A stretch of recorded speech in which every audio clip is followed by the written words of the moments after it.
10. Perasaan cinta. Namaku Rangga Wijaya, anak tunggal Papa Arman Wijaya dan Mama Sandra Wijaya. Aku terlahir dari keluarga yang berkecukupan. Orang tuaku selalu memenuhi segala permintaanku. Mereka sangat memanjakanku, mungkin karena aku anak mereka satu-satunya. Keluargaku memiliki beberapa perusahaan. Papa tidak mampu mengelolanya sendirian, hingga aku dan Mama juga harus ikut terjun langsung untuk membantu. Mama meminta diriku mengelola perusahaan yang baru berdiri dalam beberapa bulan terakhir ini, perusahaan yang bergerak di bidang jasa. Tidak lama bagiku untuk belajar tentang cara mengelola perusahaan, karena telah lulus kuliah dalam bidang manajemen. Aku sangat bangga karena Papa dan Mama mempercayai kemampuan yang kumiliki untuk mengelola salah satu perusahaan milik keluarga Wijaya. Hari itu, Mama memintaku untuk datang lebih awal ke kantor. "Hari ini kamu ke kantor lebih awal ya, Ga?" ucap Mama pagi itu, membangunkan tidurku. "Jam berapa, Ma?" "Rangga masih ngantuk nih. Aku masih enggan bangkit dari ranjang karena masih menahan kantuk." "Ya, sekitar jam 9 gitu." Mama pun menentukan waktunya. "Jam 9 kamu bilang pagi banget. Gimana mau jadi pemimpinnya anak Mama?" Mama menggeleng melihatku. "Tapi Rangga masih ngantuk nih, Ma. Memangnya ada apa sih harus ke kantor pagi-pagi?" Tanyaku penasaran, karena tidak biasanya Mama memintaku harus ke kantor pagi-pagi. "Hari ini ada karyawati yang harus diwawancara. Jadi, Mama ingin kamu yang mewawancara dia. Mama udah tahu kemampuannya dari Tante Ana, teman Mama. Jadi, besok kamu minta dia langsung kerja." Mama memberikan penjelasan panjang lebar. Wow, istimewa banget tuh cewek langsung diterima kerja. Aku sangat terkejut mendengar keputusan Mama. Anaknya berasal dari keluarga kurang mampu, tapi berprestasi. Prestasi yang membawanya berhasil duduk di bangku kuliah. Karena itu, di samping dia berprestasi, Mama juga ingin membantu keuangan keluarganya dengan cara mengangkatnya menjadi karyawati dengan memegang jabatan penting di kantor, bagian keuangan. Mama kembali memberikan penjelasan. Aku terharu dengan sikap rasa peduli Mama. "Oh, begitu ceritanya. Siap deh, Mamaku yang cantik. Tugas akan segera dilaksanakan." Aku pun mengiyakan permintaan Mama. "Jangan lupa, namanya Citra." Mama menyebutkan nama wanita yang akan bekerja di perusahaan keluarga Wijaya. "Oke, Ma. Mama siap-siap dulu mau ke kantor. Ingat, berangkatnya jangan kesiangan. Sepertinya Mama tidak ingin aku terlambat ke kantor." "Iya, Ma, pasti." Mama pun keluar dari kamarku. Aku penasaran dengan gadis yang bernama Citra, karena begitu istimewa di mata Mama. Tanpa menjalani seleksi, langsung diterima di perusahaan baru keluarga Wijaya. Namanya cantik. Apakah cantik orangnya? Pertanyaan itu yang ada dalam pikiranku. Waktu menunjukkan pukul 9:15 WIB pagi. Aku sudah berada di kantor, tepatnya dalam ruangan yang letaknya di lantai 2.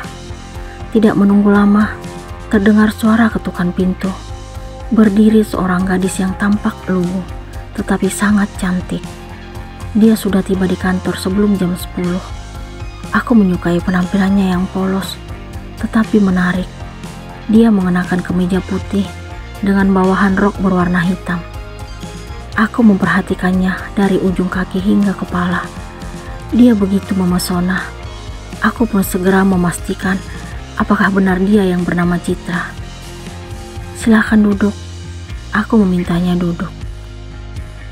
"Terima kasih, Pak." Suaranya terdengar sangat indah, melemahkan jantungku. "Kamu Citra ya?" tanyaku setelah dia duduk. "Iya, Pak," jawabnya. Aku merasa kalau gadis itu benar-benar sangat istimewa. Dia mampu membuatku terpesona pada pandangan pertama. Aku membayangkan seandainya bisa jalan berdua dengannya. Entah kenapa aku tiba-tiba berpikir seperti itu. Hari pertama dia mulai bekerja di kantor, Dengan sengaja aku memberikannya beberapa data agar menyusunnya sesuai dengan kelompoknya. Aku ingin selalu dekat dengannya, walaupun kenyataannya aku menjadi salah tingkah. Setelah selesai jam kerja, dia segera turun ke lantai 1 dan keluar menunggu jemputan pulang. Aku memperhatikannya dari jendela ruanganku. Setelah 15 menit berlalu, dia belum juga pulang. Rasa penasaran pun muncul, hingga aku langsung menuruni anak tangga, lalu menghampirinya dengan si RP Silver kesayanganku. Aku menanyakan kenapa dia belum pulang. Dia mengaku bahwa dirinya sedang menunggu angkutan umum. Aku memberitahukan kepadanya kalau angkutan umum sangat jarang lewat di sekitar kantor. Aku memintanya masuk mobil karena aku yang akan mengantarkannya pulang. Awalnya dia menolak, tetapi karena aku memaksa, akhirnya dia masuk. Kami bercerita sepanjang jalan. Aku suka memperhatikan bibirnya saat berbicara, imut tetapi sensual. Ternyata benar kata mama, dia berasal dari keluarga biasa. Rumahnya berada di ujung gang kecil. Keadaan rumah di sekitar gang itu sangat memprihatinkan menurutku. Aku tidak menyangka bahwa ternyata gadis cantik Citra tinggal di tempat seperti itu. Aku sangat kasihan melihat keadaannya. Dia begitu kuat menghadapi kondisi seperti itu. Aku makin terpesona dan mengagumi dirinya. Kian hari, aku makin dekat dengannya, hingga rasa kagumku berubah menjadi suka. Aku ingin selalu bersamanya dan merasa sangat bahagia berada di dekatnya. Saya sudah di depan gang rumah kamu. Pagi ini aku mengirim pesan WhatsApp kepadanya. Bapak jemput saya, balasnya. Iya, baik Pak, saya segera keluar. Aku memperhatikan langkahnya dari balik kaca mobilku. Sungguh anggun. Pakaian yang dia kenakan sangat sepadan. Kemeja kuning lembut dengan rok hitam selutut. Pemandangan yang begitu menyita perasaan. Kenapa aku menyukai semua hal yang ada pada dirinya? Apa arti dari perasaan ini? Apakah ini cinta? Maaf, Bapak menunggu lama, ucapnya setelah berada di mobil.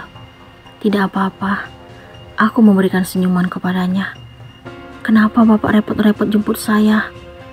Sudah berapa kali saya bilang, saya tidak pernah merasa direpotin. Dia tidak tahu kalau aku sangat bahagia berada di dekatnya. Maaf Pak, saya jadi nggak enak.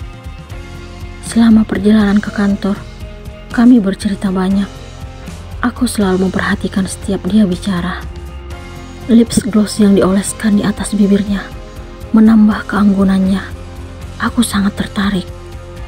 Aku menyadari sekarang bahwa rasa itu tidak mungkin hanya sekadar kagum atau suka kepadanya.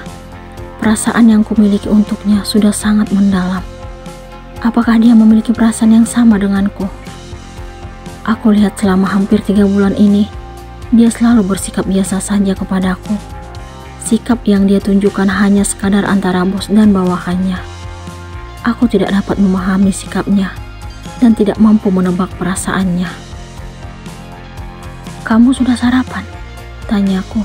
Sudah Pak, jawabnya. Temanin saya sarapan ya. Kita mampir sebentar ke toko roti. Tapi saya takut telat Pak. Tidak mungkin telat. Bos kamu masih di sini. Baik Pak, dia pun menurut. Kedisiplinan yang dia tunjukkan sudah sepantasnya mendapatkan penghargaan sebagai karyawati tepat waktu. Dia membuatku tersenyum bahagia. Akhirnya pagi ini, aku sarapan dengan disuguhin senyuman manis sang gadis pujaan yang sangat cantik.